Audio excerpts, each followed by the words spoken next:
Profitant de l'échec cuisant de la campagne de Russie, la quasi-totalité de l'Europe décide de se liguer contre Napoléon. Napoléon n'est plus invincible. Cette fois-ci, on en a plus que la preuve. Donc, toute l'Europe se réveille. La 6e coalition voit le jour. Les Marie-Louise, soldats jeunes, inexpérimentés mais courageux, vont la combattre. En Allemagne, les victoires succèdent aux défaites. À Leipzig, la bataille des nations voit plus de 10 pays s'affronter. L'armée française recule, submergée par le nombre. Napoléon va voir petit à petit tous ses alliés l'abandonner jusqu'au tout dernier, les Bavarois et les Saxons en plein cœur de la bataille de Leipzig, qui est, à l'époque où nous nous situons, la plus grande bataille de tous les temps, puisque toutes les armées se retrouvent sur le même théâtre d'opération. Les combats se déroulent désormais sur le sol français. La campagne de France commence. Partout où se trouve Napoléon, c'est la victoire. Et Napoléon va retrouver, j'allais dire, son allant de jeune général, et il va signer là, ce qu'on appelle la campagne de France, qui est sur un plan stratégique et un plan tactique, quasiment une œuvre d'art. Ces maréchaux usés sont systématiquement battus. Les trahisons se succèdent, Paris est pris. 2 actions conjuguées vont le contraindre à l'abdication sans condition. La première, c'est la trahison, on peut le dire, de Marmont et de Talleyrand qui, à Paris, accueillent en libérateur les Alliés. Et puis surtout, tous les autres maréchaux vont contraindre Napoléon à mettre fin à la guerre en refusant le combat. Le 6 avril 1814, Napoléon fait ses adieux à Fontainebleau et prend le chemin de l'exil. Louis XVIII redevient un roi de France. Mais pour combien de temps ?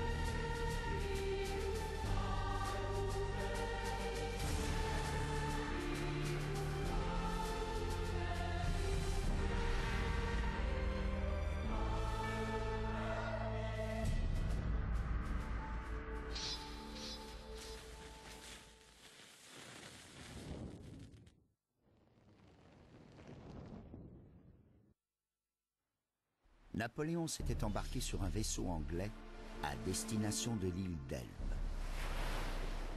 Pendant 10 mois, jusqu'à fin février 1815, Napoléon va vivre sur cette petite île, coincée entre la Corse et la côte italienne.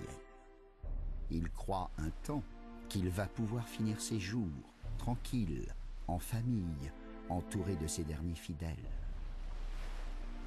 Au cours de cette période, Napoléon va espérer que son fils et sa femme vont venir le rejoindre. Peine perdue. Marie-Louise et le roi de Rome sont retournés en Autriche, où l'impératrice oublie son mari dans le tourbillon des fêtes viennoises. Le bruit court qu'il va être arrêté et déporté dans une île beaucoup plus lointaine, cette fois sans aucun espoir de retour possible. Enfin, Napoléon apprend que la France est lassée des maladresses de Louis XVIII et par le retour de certaines pratiques d'ancien régime. Le peuple est ulcéré de la morgue des émigrés, récemment rentrés dans les bagages de Louis XVIII, l'étranger. Il réclame son retour et aspire à retrouver les valeurs républicaines et la fierté des années impériales. Pour toutes ces raisons, Napoléon décide de rentrer en France.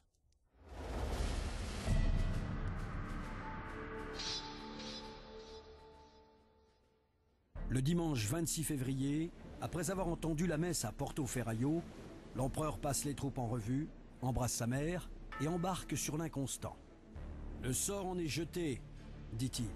« Alea jacta est », c'est le mot de César. Sicuramente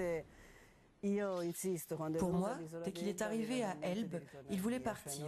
Ce n'est pas un endroit approprié pour confiner Napoléon. On comprend que son destin n'est pas de rester ici. Il y a plusieurs avis là-dessus, mais Napoléon ne pouvait pas rester à Elbe. C'était trop petit pour un tel personnage. Napoléon n'a avec lui que 1200 hommes, vestiges de la garde impériale. Pour reconquérir la France, il compte sur son prestige. Il a raison. On va assister, suivant le mot de Chateaubriand, à l'invasion d'un pays par un seul homme. Le 1er mars 1815, en début d'après-midi, il débarque près de Golfe-Juan. Soldats, venez vous ranger sous les drapeaux de votre chef. La victoire marchera au pas de charge. L'aigle avec les couleurs nationales volera de clocher en clocher jusqu'au tour de Notre-Dame. La proclamation est célèbre. L'empereur confie à Cambronne l'avant-garde de ce qu'il appelle « ma plus belle campagne ». Vous ne tirerez pas un seul coup de fusil. Songez que je veux reprendre ma couronne sans verser une goutte de sang. À Paris, Louis XVIII tient pour une folie le retour de Bonaparte. Dans une proclamation au pays, il le traite de brigand, de hors-la-loi. Ordre est donné de le saisir, mort ou vif. Les royalistes, drapés dans leurs privilèges, ne doutent de rien. Louis XVIII, d'abord, c'est le frère de Louis XVI. Louis XVIII revient au pouvoir dans les bagages de l'étranger. Dans le bagage des Anglais, des Russes, des Autrichiens. Donc, c'est un personnage âgé, Louis XVIII, un peu de temps aussi. Il a des problèmes de santé, des problèmes de gouttes, il est assez volumineux. Et il n'a pas compris les changements qu'il y avait eu en France. Il n'a pas pris la juste mesure de l'évolution de la France durant ces 20 dernières années. Et surtout, il est entouré de royalistes, plus royalistes que le roi, et qui veulent que les choses reviennent comme avant 1789. C'est strictement impossible. À Vienne, où depuis des mois Prussiens, Russes, Autrichiens et Anglais redessinent la carte de l'Europe, la nouvelle du retour de Napoléon fait l'effet d'une bombe. Donc nous avons ce grand congrès ayant lieu après les guerres, où les Alliés déterminent comment ils vont redessiner la carte de l'Europe, et cela va prendre beaucoup de temps. De grands hommes d'État y participent. Wellington pour la Grande-Bretagne, Talleyrand pour la France, Metternich pour l'Autriche et Nesselrode pour la Russie. Donc cette grande conférence de paix a lieu, on discute l'avenir de l'Europe après que cette longue guerre soit finie, et au milieu de tout cela, Napoléon s'échappe de l'île d'Elbe, retourne en France où il reprend le pouvoir, et c'est la consternation. L'objectif de ce congrès est totalement réduit à néant, et tous les hommes d'État doivent retourner rapidement dans leurs nations respectives pour réfléchir à comment ils vont gérer le retour de cette menace. Le retour de l'empereur est considéré comme une déclaration de guerre. Cette dernière coalition est peut-être la plus soudée. Ils veulent abattre Napoléon. Ils ne veulent plus de Napoléon. Napoléon leur fait peur. Napoléon leur fait peur pour tout un tas de choses. Et que Napoléon, en fait, finalement, c'est la continuation de la Révolution française. Dehors le gros Louis XVIII, incapable et indécis. Retourne en Angleterre et reste-y, ça fait 1 an qu'on attend ça. Il est de nouveau possible de retrouver la fierté d'arborer la cocarde tricolore. On va pouvoir librement discuter de nos années de service, montrer avec joie nos cicatrices reçues pour la gloire de la France. Et surtout, on va toucher une solde entière après presque 1 année de misère. Les armées napoléoniennes ont été licenciées. L'armée française a été licenciée. Et les officiers de cette armée, pour certains d'entre eux, ceux qui n'ont pas connu un certain nombre de problèmes, ceux qui n'ont pas connu la prison, ceux qui n'ont pas connu l'exil, qui ont pu tout de même rester, eh bien, se sont trouvés avec simplement une demi-solde. C'est-à-dire qu'évidemment, il n'y avait pas de quoi vivre s'ils n'avaient pas des ressources personnelles. Enfin, on va pouvoir leur faire ravaler leurs insultes et leurs brimades à tous ces petits messieurs de la haute, tous ces perruquets, vantards et hautains, dont les seuls mérites sont d'avoir fui la France après 1789 et en plus d'avoir combattu la République. L'empereur est revenu, tout va changer. Pour remonter vers Paris, Napoléon a choisi la route des Alpes. Il veut éviter la Provence, toujours fanatiquement royaliste. Quelles pouvaient être les voies pour reconquérir Paris? Quel pouvait être le parcours? En fait, il y avait 2 façons d'arriver rapidement à Paris. Soit alors on empruntait le Rhône, c'est-à-dire on empruntait la vallée du Rhône. Mais il n'en était pas question, car tout simplement Napoléon s'est souvenu que lorsqu'il a été acculé à aller à l'île d'Elbe, en Provence, les choses se sont très mal passées, il avait été injurié, bref, une fraction de la population, poussée d'ailleurs par des royalistes jusqu'aux boutistes, était manifesté une hostilité sans faille et sans borne à la personne de l'empereur. Deuxième hypothèse, et c'est celle qu'il a retenue, passer par les Alpes. Car il se souvenait que le Dauphiné, et notamment la ville de Vizille, avait été à l'origine de la Révolution française. Le chemin est abrupt et enneigé. L'empereur marche à pied, un bâton à la main au milieu des troupes. Grasse, Castellane, Digne, Sisteron ont fait parfois 50 km dans la journée. Au fur et à mesure, la petite armée de Golfe-Juan s'étoffe, ralliant au passage plusieurs centaines d'anciens soldats. Napoléon refuse en revanche d'incorporer les paysans en armes. Il se veut le garant de l'ordre, le tenant de la légitimité du pouvoir, et non le chef d'une simple faction. Seule l'armée, force régulière et légale, doit prendre les armes et le suivre. Le 7 mars 1815, à Laffray, un village près de Grenoble, le moment de vérité. Le 5e régiment de ligne, sous les ordres du commandant Delessart, barre la route. Ordre est donné de tirer sur Napoléon et les siens. L'empereur arrête ses hommes, descend de cheval et s'avance, seul, vers les soldats à la cocarde blanche. Soldats du 5e, je suis votre empereur, reconnaissez-moi. Un bruyant silence. Personne ne bouge. Il s'avance encore de quelques pas, ouvre sa redingote grise. S'il est parmi vous un soldat qui veuille tuer son empereur, il peut le faire. Me voilà. Instantanément, un cri sort de 500 bouches. Vive l'empereur! La route de Grenoble est ouverte. La ville est acquise à l'empereur par l'entremise du colonel La Bédoyère qui a rallié les troupes à la cocarde tricolore. Il sait que tout va se jouer à Grenoble, dont il a dit avant Grenoble j'étais un aventurier et à Grenoble j'étais un prince. Cela voulait dire en traduction d'aujourd'hui, la prise de Grenoble est essentielle à ma marche sur Paris et c'est ce qui va se passer. Après les 100 jours, La Bédoyère paiera de sa vie son ralliement à Napoléon. Les royalistes le feront fusiller. Le 10 mars à 9h du soir, Napoléon entre à Lyon. La ville est prise de frénésie. 200 000 hommes, ouvriers, bourgeois, soldats hurlent leur joie. Ils s'installent à l'archevêché, dans les appartements quittés le matin même par le comte d'Artois. À Lyon, il est à nouveau l'empereur. Les décrets s'enchaînent, foudroyants. Il abolit la noblesse et les droits féodaux, rétablit le drapeau tricolore, restitue aux membres de la Légion d'honneur leur traitement, met sous séquestre les biens des Bourbons. Bref, il gouverne. Napoleon's return from Elba in 1815 is one of his greatest exploits. Le retour de Napoléon de l'île d'Elbe en 1815 est à mon avis, est à mon sens, l'un de ses plus grands exploits, car il quitte des milliers d'hommes pour reprendre un territoire qui est entièrement gouverné par les autorités monarchiques. Son intention est de retourner au pouvoir sans tirer un seul coup de fusil, et il réussit à le faire. Mâcon, Tournus, Auxerre. Les grognards, malgré les marches forcées, ne grognent plus, grisés par l'approche de Paris. À Auxerre, Napoléon a un rendez-vous. Le 19 mars 1815, le maréchal Ney, qui s'était mis au service de Louis XVIII et qui avait promis de ramener l'usurpateur dans une cage de fer, l'y attend avec des troupes en armes. Dès sa rencontre avec Napoléon, Ney, penaud, tente de justifier à l'empereur son ralliement aux Bourbons. Mais Napoléon ne le laisse pas s'expliquer. Il ne souhaite pas revenir sur le passé. Il ouvre les bras. Ney s'y précipite, sous les hurrahs des soldats chargés d'arrêter l'empereur.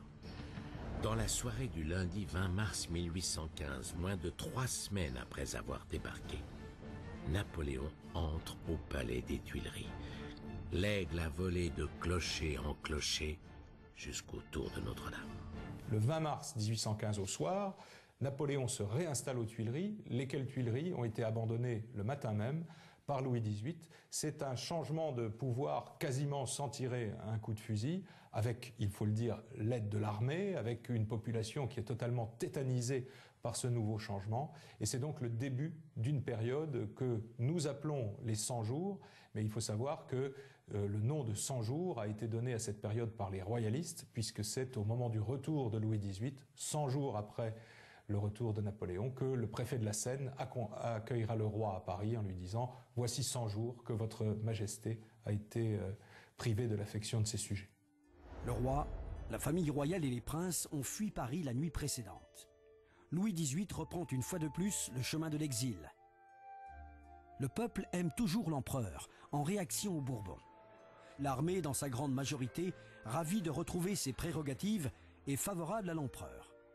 Une exception notable, les grands officiers et les maréchaux qui, désireux de jouir de leur fortune, ne souhaitent plus se battre.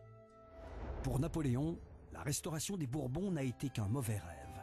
Il se fait fort d'effacer les traces du régime royaliste. Il reprend presque tous ses ministres de 1814. Il y a une femme qu'il ne reverra plus. Joséphine s'est éteinte pendant qu'il était à l'île d'Elbe.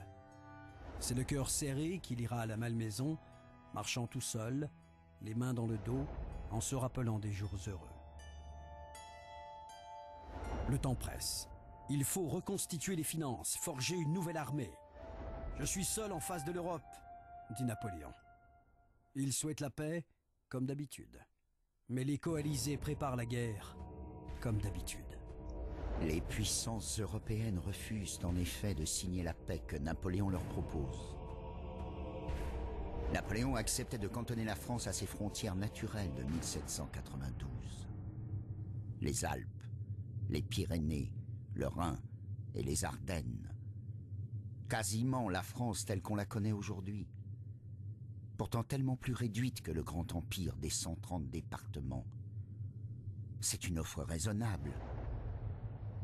Il est clair que les grandes puissances européennes n'ont pas d'objectifs territoriaux. C'est à Napoléon, et à lui seul qu'elles en veulent, de façon irréductible. Tous les pays de la 7e coalition, quasiment l'Europe entière, prennent les armes contre lui. À l'île d'Elbe, Napoléon a renoué avec Murat.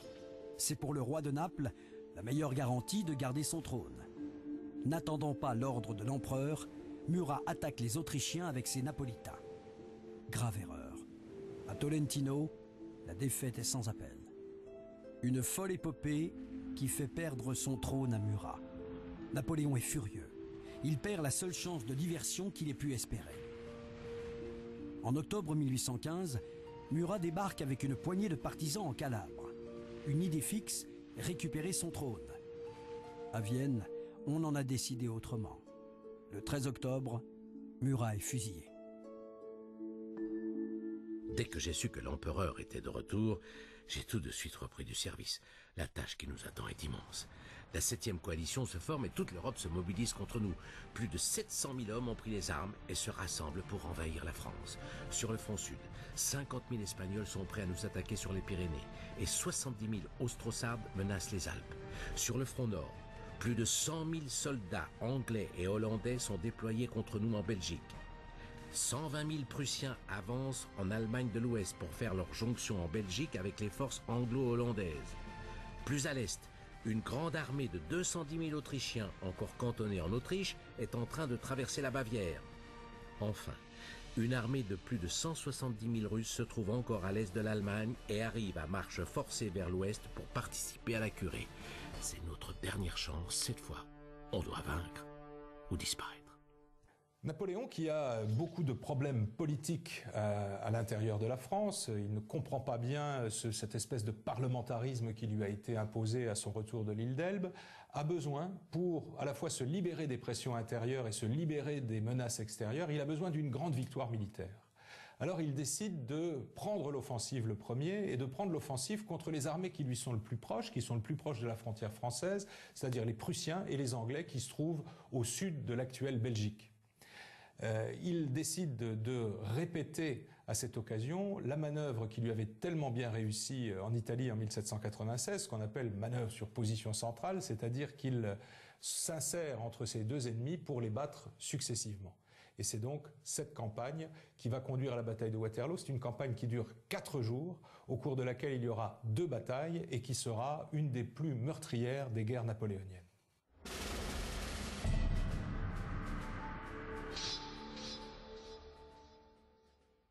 En prenant soin d'éviter la conscription, Napoléon met sur pied, rappelant d'anciens soldats, une armée de 300 000 hommes. Seulement, la nécessité de couvrir les frontières l'oblige à diviser ses forces.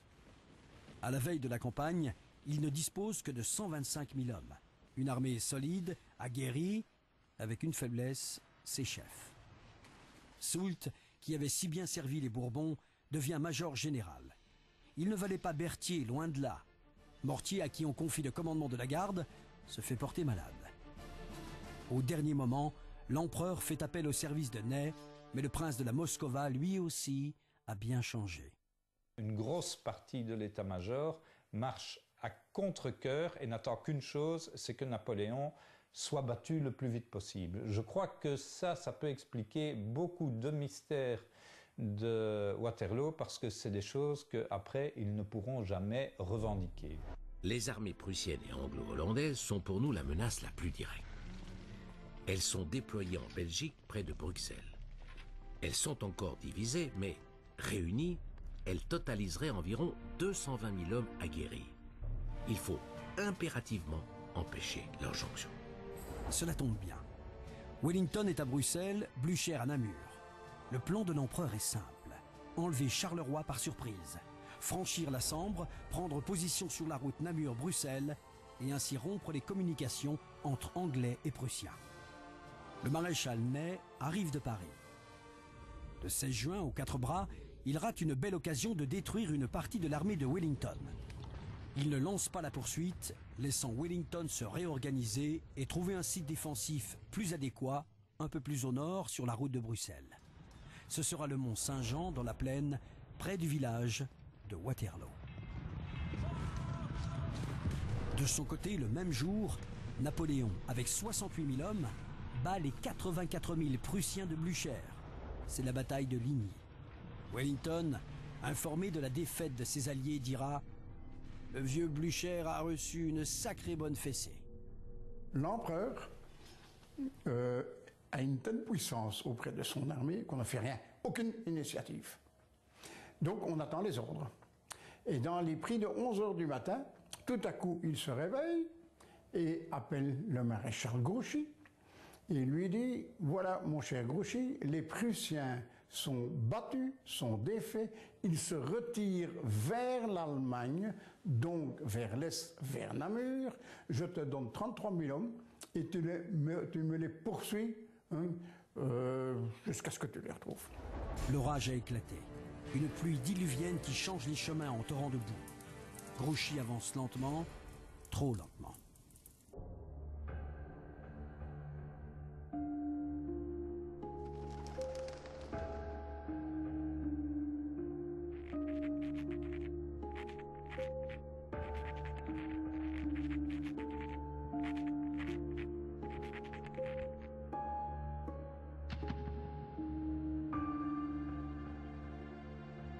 Waterloo, morne plaine.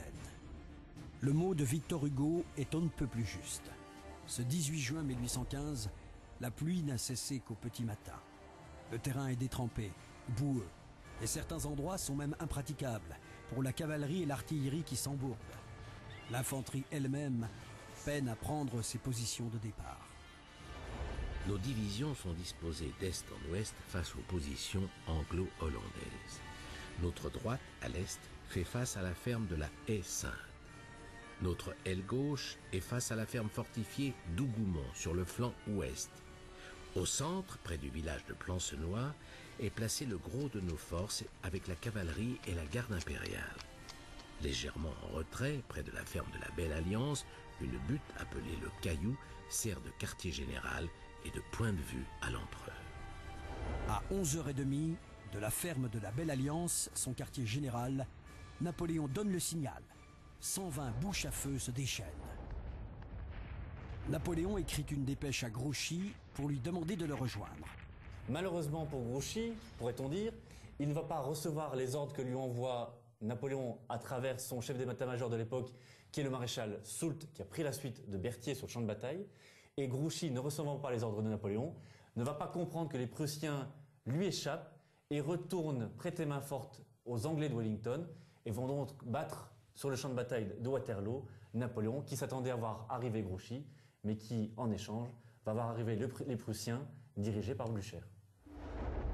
La première attaque est portée sur la ferme d'Hougoumont, sur la droite anglaise, par le corps de Reille.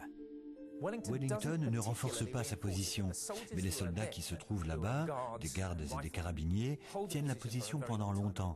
La bataille de Hougoumont est une mini-bataille dans la bataille, qui attire toutes les réserves françaises et qui devient le point de concentration de la bataille.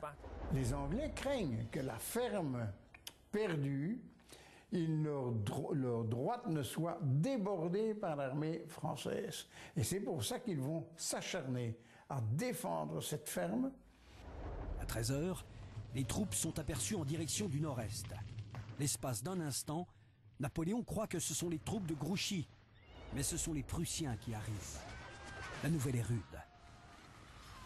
Le corps de Drouet d'Erlon se précipite sur les tirailleurs anglais, broyant tout sur son passage.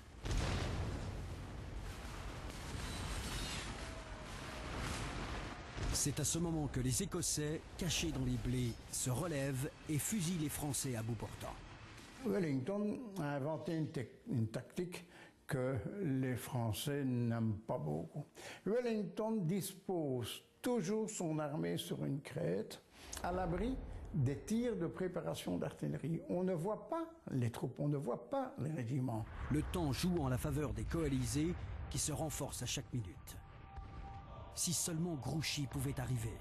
Au lieu de marcher au canon, selon les conseils avisés de son état-major, il préfère suivre à la lettre les ordres de Napoléon qui sont rejoindre et anéantir les forces de Blücher. Vers 16 h, Ney, enchanté de son succès obtenu à la Haie-Sainte, décide de son propre chef de lancer sa cavalerie à l'attaque. Voyant cela, l'infanterie anglaise se forme en plusieurs grands carrés. La cavalerie française vient buter contre eux sans les entamer. Elle reflue au prix de lourdes pertes. Pour Napoléon, Ney a perdu la tête. Le malheureux, s'écrie-t-il, c'est la seconde fois en 48 heures qu'il compromet le sort de la France. Comme à la parade, les Prussiens arrivent en masse sur le champ de bataille.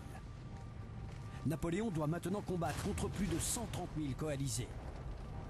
Ney décide alors de lancer une nouvelle attaque massive de cavalerie au centre du dispositif allié. Et à la fin, on ne sait plus où sont les escadrons, on ne sait plus où sont les régiments, les chevaux sont crevés, ça s'arrête. Fauché à bout portant par la mitraille et les carrés anglais, l'attaque est un échec sanglant et saigne à blanc la cavalerie. Il est 18 h.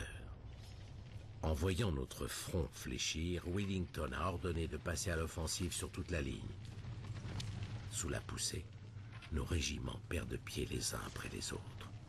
L'empereur décide alors d'envoyer la vieille garde attaquer au centre pour essayer de renverser le cours des choses. Mais l'attaque est elle aussi un échec et porte un grave coup au moral de nos troupes. Le cri tant redouté et jamais prononcé circule alors sur tout le front comme une traînée de poudre.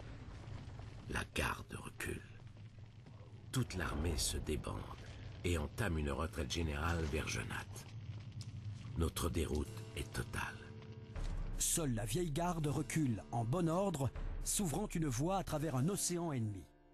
On se bat avec la rage du désespoir. On crie aux soldats de se rendre. « Merde !» hurle Cambronne, qui ajoute, selon la légende, « La garde meurt, mais ne se rend pas !» Ney, lui, est dans un état effrayant. Il cherche la mort, ne la trouve pas et crie « Venez, mes amis, venez voir comment meurt un maréchal de France !» Napoléon, le visage sombre, marche au milieu de ses grenadiers. On laisse 30 000 hommes sur le champ de bataille. Napoléon arrive à Paris à l'Élysée le 21 juin. À Caulaincourt, il avoue Le coup que j'ai reçu est mortel. Pourtant, de retour à Paris, Napoléon s'illusionne encore sur le sort des armes, en faisant le compte des forces qu'il pourrait réunir. Mais pour la seconde fois, ses maréchaux et les représentants des chambres le poussent à abdiquer. C'est chose faite. Le 22 juin 1815, il abdique en faveur de son fils, le roi de Rome. Quelle illusion! Il se réfugie ensuite à la Malmaison, où il reçoit la visite de Marie Walewska, sa fidèle épouse polonaise, qui lui offre ses bijoux pour l'aider. Quelle grande dame!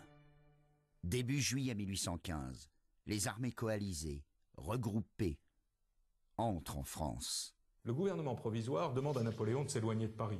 Il a abdiqué, Fouché est aux affaires et on lui demande de s'éloigner de Paris. Alors il passe un petit moment à Malmaison et ensuite le gouvernement provisoire l'informe que des bateaux vont l'attendre à Rochefort et que ces bateaux vont le transférer où il voudra, aux États-Unis ou ailleurs.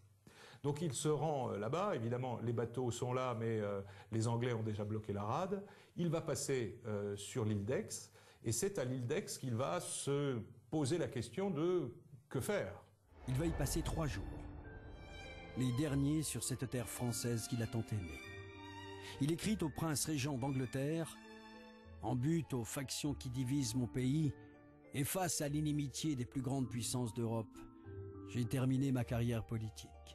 Et je viens, comme Thémistocle, m'asseoir au foyer du peuple britannique. Je me mets sous la protection de ses lois.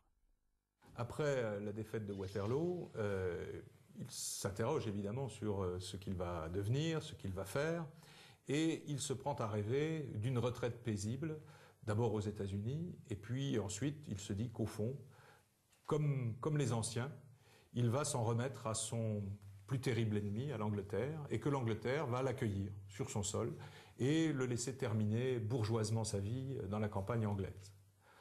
Napoléon se trompe. When he is finally taken to the bay of Torbay, finalement, lorsqu'il est emmené à la baie de Torbay, il espère être emmené à Londres et pouvoir bénéficier de l'habeas corpus. Il aurait ainsi droit à un procès et il ne pourrait pas être expulsé. Mais les Anglais sont très vigilants et veillent surtout à ce qu'il ne mette pas un pied à terre, car d'un point de vue juridique, il aurait alors les droits d'un réfugié. Alors là, il y a une grande discussion entre les historiens, mais les historiens français pensent plutôt que les Anglais lui ont tendu un piège. C'est-à-dire que le capitaine d'un des bateaux qui se trouvait devant l'île d'Aix, le capitaine Maitland, qui commandait le Bellérophon, l'attire sur le bateau en lui disant que, oui, bien sûr, il va le conduire en Angleterre. Et Napoléon se laisse faire, monte sur ce bateau, et à ce moment-là, le piège se referme, puisqu'il est devenu le prisonnier des Anglais. Les coalisés ont décidé de l'envoyer sur l'île de Sainte-Hélène. C'est un rocher perdu en plein milieu de l'Atlantique Sud, à mi-chemin entre l'Afrique et l'Amérique du Sud.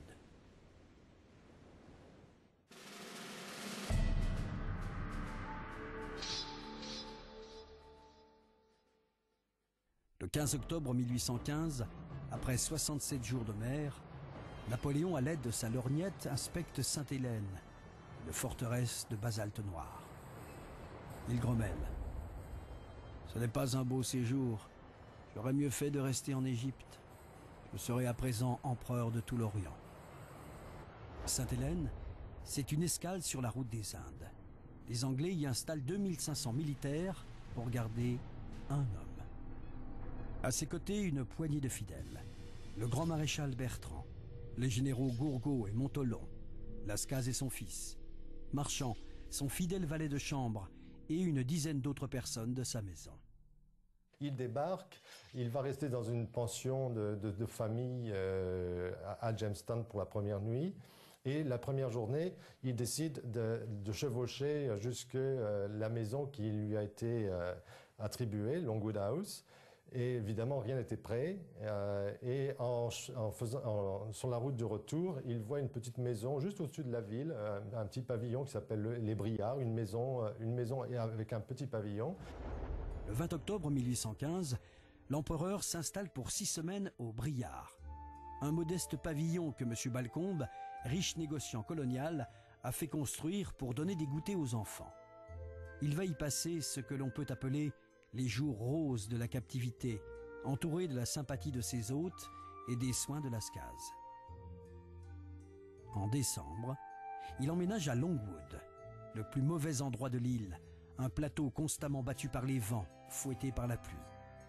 Longwood aujourd'hui que l'on visite, donc que ça soit le salon où il est mort, que ça soit sa salle à manger, que ça soit ses 2 chambres ou sa salle de bain, toutes ces pièces étaient excessivement malsaines. L'eau suintait de partout, les murs, puisqu'il n'y avait pas d'irrigation.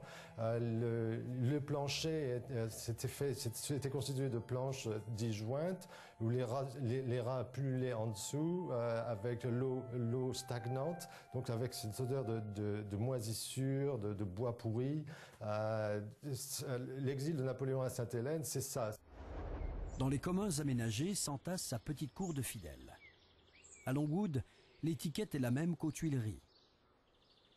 À la médiocrité de son habitation, par cet apparat, il donne un air de palais. Souvent, à la fin des repas, il lit, commente les auteurs, aux membres de son entourage. Il évoque le passé, le sien, et fait la critique de ses propres actions. Napoléon forge sa légende en dictant ses mémoires à Lascaz. Le mémorial de Sainte-Hélène sera son testament, sa justification.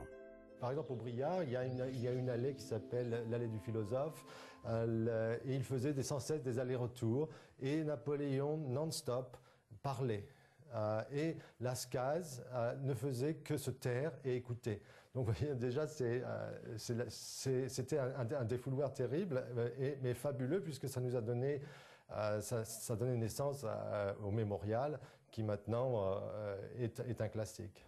Dans le mémorial de Sainte-Hélène, avec Lascaz, l'élément le plus important, c'est sans doute l'opinion personnelle de Napoléon sur les grandes forces en présence du monde, et en particulier sur l'opposition future que Napoléon prévoit dans le mémorial de Sainte-Hélène entre le continent américain, et pour simplifier les États-Unis d'Amérique, qui sont encore balbutiants à l'époque, et l'Empire russe. Ce qui est un siècle avant, finalement, ce qui va se passer à Yalta. Ça, c'est ce qui est très important dans le mémorial de Sainte-Hélène.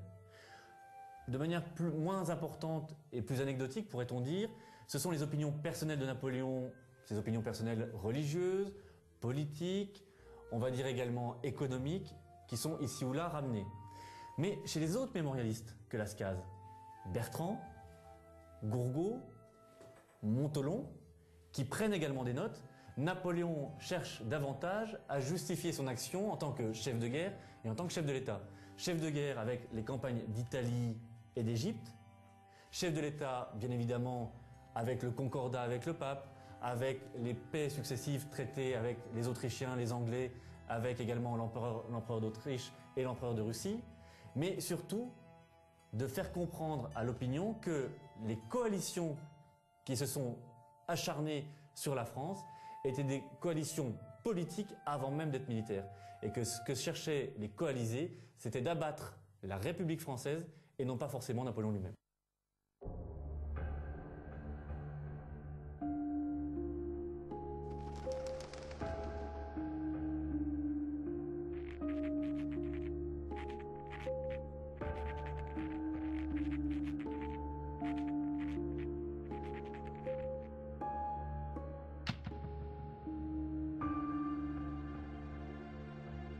Début 1816, le nouveau gouverneur de l'île s'appelle Hudson Lowe.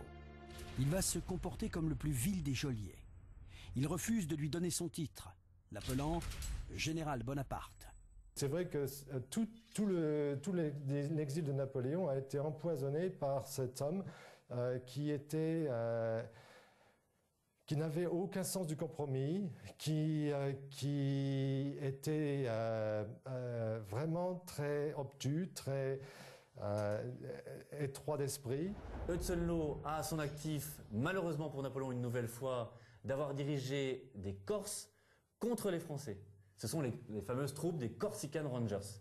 Et de cela, Napoléon lui en voudra éternellement jusqu'à sa mort, puisque d'un homme qui aurait pu choisir les armes de manière, on va dire, traditionnelle, il en a fait un ennemi de sa Corse natale, et entre les deux hommes, aucune alliance, aucune relation pas forcément d'amitié, on n'en était pas jusque-là, mais de relations d'équilibre, il ne sera question.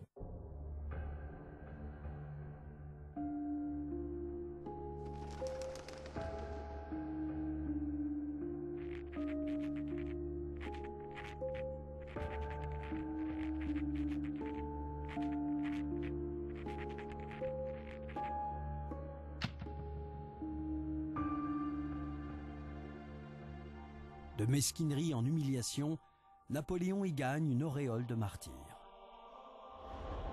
J'ai porté la couronne impériale de France, la couronne de fer de l'Italie, et maintenant l'Angleterre m'en a donné une autre, plus grande encore, celle portée par le Sauveur du monde, une couronne d'épines. Sainte-Hélène, petite île, écrivait l'écolier Bonaparte à Brienne. Il va y passer 6 ans, 6 longues années. Ici, ses nuits ont été plus longues que ses jours. L'empereur a perdu la faculté de commander au sommeil. Il lutte contre l'ennui et se réfugie dans ses souvenirs.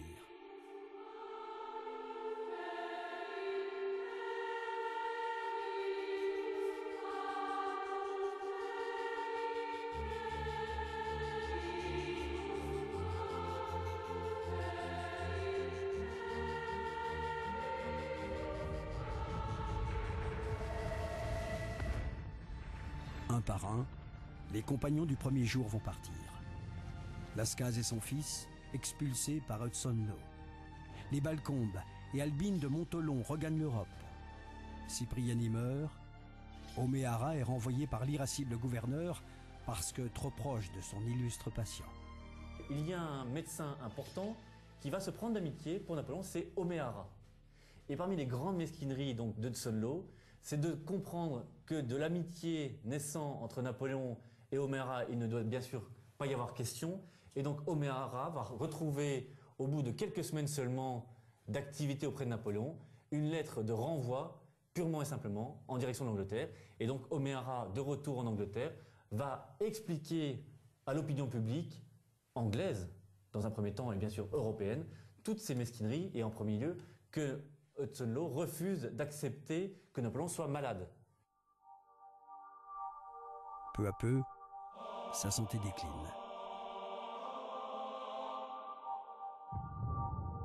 Le moral n'y est plus et le climat use les hommes. Il est vrai que l'inactivité pour cet homme-là, le fait d'être effectivement à la merci des Anglais, de ne plus maîtriser comme il voulait le faire, ça, effectivement, ça a pesé sur son moral, ça a pesé sur effectivement, et aggravé ses maladies qui commençaient déjà à poindre les années précédentes, mais qui se sont considérablement aggravées. Dès que cet homme-là n'a plus maîtrisé tout, il perd des pieds, oui.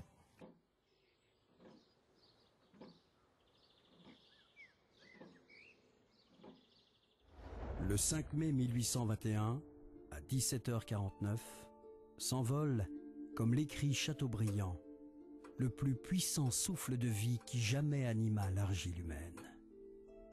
Napoléon est mort.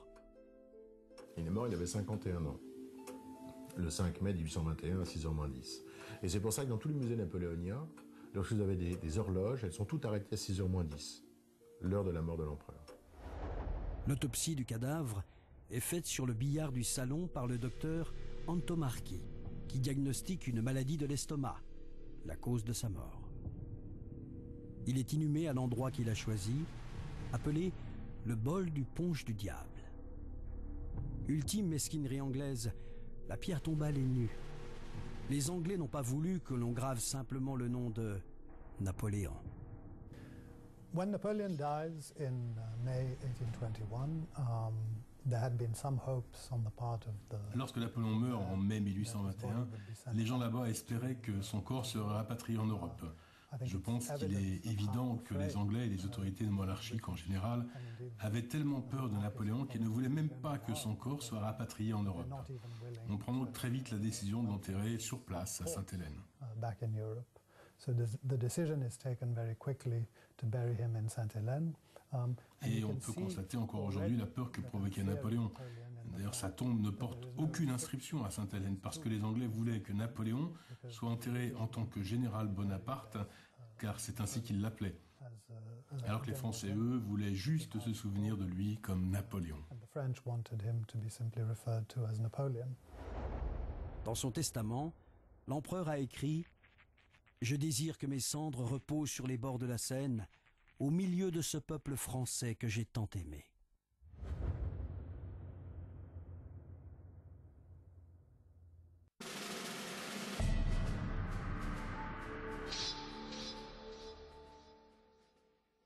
En 1840, à la demande du roi Louis-Philippe, l'Angleterre accepte enfin de rendre la dépouille de Napoléon à la France. Il envoie son fils, le prince de Joinville, chercher à Sainte-Hélène le corps de Napoléon. À Cherbourg, la belle poule accoste. De ses entrailles, on sort le cercueil de l'empereur devant une foule émue et recueillie. On transfère le corps sur une péniche, une sorte de péniche, et il va descendre la Seine jusqu'à Levallois. Et Levallois, il fait froid, on est au mois de décembre, il fait un froid à Pierrefonds, et il y a beaucoup de monde. C'est la nuit, il y a beaucoup de monde. Alors on extrait le corps de la péniche, on va le mettre sous un dôme, on va le mettre dans un hangar. Et il y a un petit dôme, et on dit, les gendarmes d'ordonnance qui sont là, des jeunes blancs-becs, disent aux gens, poussez-vous. Et ils enlèvent tous leur manteau, c'est tous des anciens militaires, des anciens soldats, des anciens officiers de l'empereur, et on dit aux gamins, vous êtes gentils, il reste là l'empereur. Et ça a été le dernier bivouac, ils ont bivouaqué toute la nuit autour du cercueil de l'empereur. La nouvelle s'est répandue. Le convoi funèbre remonte la Seine jusqu'au pont de Neuilly et y stationne pour la nuit. Le lendemain, les restes de l'empereur sont installés dans un tombeau sous le dôme des Invalides. Plus de 200 000 personnes assistent au passage du convoi. J'y étais. Je l'ai vu passer devant moi. Un grand nombre de vieux grognards ont fait le déplacement et, en uniforme, rendent les armes au passage du grand homme qui nous a menés au combat pendant 20 ans. Le vieux maréchal Moncey, après avoir aspergé le cercueil d'eau bénite, a dit « Maintenant, rentrons mourir. » C'est une page d'histoire qui se tourne aujourd'hui. Napoléon est rentré chez lui. La mort de Napoléon a donné lieu à de très nombreux écrits, à de très nombreuses représentations, mais aussi à des rumeurs. Il y aurait, nous dit-on, des mystères autour de la mort et de l'inhumation de Napoléon. Alors il y a plusieurs auteurs qui disent d'abord que ce n'est pas Napoléon qui se trouve dans son tombeau à Sainte-Hélène, mais au contraire son maître d'autel qui s'appelait Cipriani. Alors, sans entrer dans les détails de cette thèse qui apparaît quand même largement farfelue, on peut dire que au moment de l'exhumation de Napoléon en 1840 à Sainte-Hélène, on a ouvert son cercueil. Et on a ouvert son cercueil notamment pour constater que c'était bien lui qui y était. Et il y avait là une foule assez importante, mais parmi cette foule, des compagnons de Napoléon qui l'avaient vu tous les jours, qui l'avaient vu pendant des années, Gourgaud, le fils Lascaz, le valet de chambre Marchand, etc. Et aucun d'entre eux n'a jamais émis le moindre doute sur le fait que c'est bien Napoléon qui reposait dans les cercueils que l'on a ramenés en France depuis Sainte-Hélène. Un autre mystère de Sainte-Hélène serait celui qui prétend que Napoléon aurait été empoisonné. Alors pour soutenir cette thèse, les tenants de l'empoisonnement, qu'on pourrait appeler les empoisonnistes pour simplifier, les empoisonnistes nous disent qu'il y a dans les cheveux coupés sur la tête de Napoléon à Sainte-Hélène une dose anormale d'arsenic. Et ils en concluent donc qu'il y aurait eu assassinat. Alors il y a effectivement de l'arsenic dans les cheveux de Napoléon coupés en 1821, mais il y en a aussi dans des cheveux qu'on lui a coupés en 1812, en 1805. Il y a aussi de l'arsenic dans les cheveux de Madame Mère, du roi de Rome, des sœurs de Napoléon, et on peut dire que ce simple élément ne constitue pas une preuve. Alors il faut aller regarder dans la documentation historique, et cette documentation historique ne laisse penser à aucun moment qu'il y aurait eu, dans l'entourage de Napoléon à Longwood, un assassin, et les empoisonnistes désignant comme assassin le général de Montholon. Quand on étudie la carrière de Montholon, rien, évidemment, ne peut laisser penser qu'il ait eu ni envie, ni les moyens, ni l'occasion d'empoisonner l'empereur Napoléon.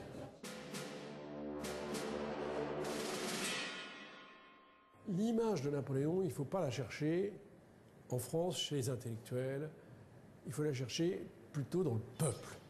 Et dans le peuple, aux Invalides, devant le tombeau de Napoléon, quand on a des conversations avec les gens simples, il y a une image extraordinaire de Napoléon. Il y a une religion napoléonienne. Il y a un culte de Napoléon parce que justement, ils ont compris qu'à travers cet homme, ils sont devenus plus grands.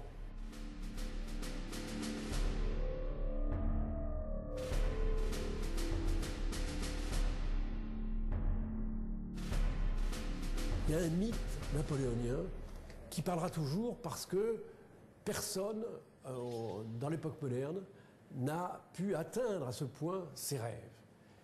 Mais il y a aussi une leçon morale, c'est une leçon d'espérance. Je pense que s'il est toujours présent, c'est qu'il y aura toujours des gens pour aller se ressourcer dans son exemple, dans ses mots, dans le mémorial de Sainte-Hélène, pour trouver dans sa vie un moment où vraiment ils reprennent de l'optimisme. Il y a une leçon d'optimisme et en même temps, il a ramené la politique à l'homme. Voilà, un homme peut être exceptionnel.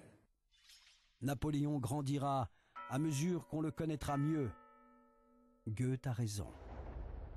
Tout est dit. L'Empire a créé une vraie dynamique des peuples et a apporté un grand nombre de vraies avancées, tant humaines qu'institutionnelles. Les conquêtes napoléoniennes, en bouleversant les ordres établis, ont jeté les bases de nombreux changements étatiques.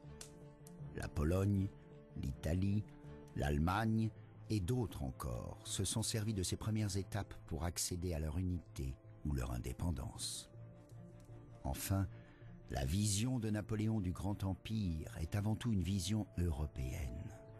Dépouillée de son caractère autoritaire, elle apparaît résolument moderne, méthodiquement organisée.